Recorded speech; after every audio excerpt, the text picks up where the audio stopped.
പയ്യന്നൂർ പുരട്ടിയിൽ ഭഗവതി ക്ഷേത്രത്തിലെയും അനുബന്ധ ക്ഷേത്രങ്ങളിലെയും ആചാര്യനും പൂജകനുമായിരുന്ന രാജു ഭട്ടാചാര്യരുടെ നിര്യാണത്തിൽ അനുശോചന യോഗം ചേർന്നു. സമൂഹത്തിന്റെ നാനാ തുറകളിൽ നിന്നുള്ളവർ രാജു ഭട്ടാചാര്യരുടെ നിര്യാണത്തിൽ അനുശോചനം രേഖപ്പെടുത്തി.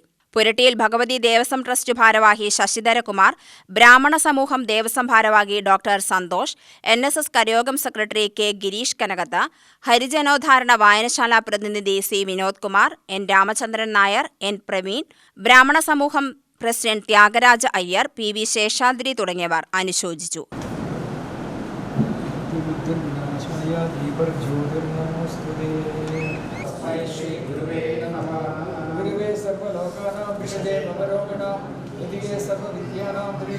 അന്ന് അടിമകൾ കൊടുക്കുന്ന പൈസ മാത്രം വാങ്ങിക്കൊണ്ട് ഇന്ന് പറയുന്ന രാജു ഭട്ടാചാര്യരുടെ മുത്തശ്ശൻ ആ സുവർണകാലം 70-ന് ശേഷവും 2 നേരം പോയി പ്രത്യേകം ഒരു നേരം നൈവേദ്യം വെച്ചുകൊണ്ടും വൈകുന്നേരങ്ങളിൽ മലർ നൈവേദ്യം മാത്രം വെച്ചുകൊണ്ടും പൂജ കഴിച്ചിരുന്ന ചരിത്രം ഏകദേശം എനിക്ക് 70 വയസ്സായി എൻ്റെ ഓർമ്മയിൽ നടന്ന സംഭവ വികാസങ്ങളാണ്. അപ്പൊ അങ്ങനെയുള്ള മഹത്തായ ഒരു പാരമ്പര്യത്തിന്റെ ഭാഗമാക്കാണ് നമ്മുടെ രാജു ഭട്ടാചാര്യൻ.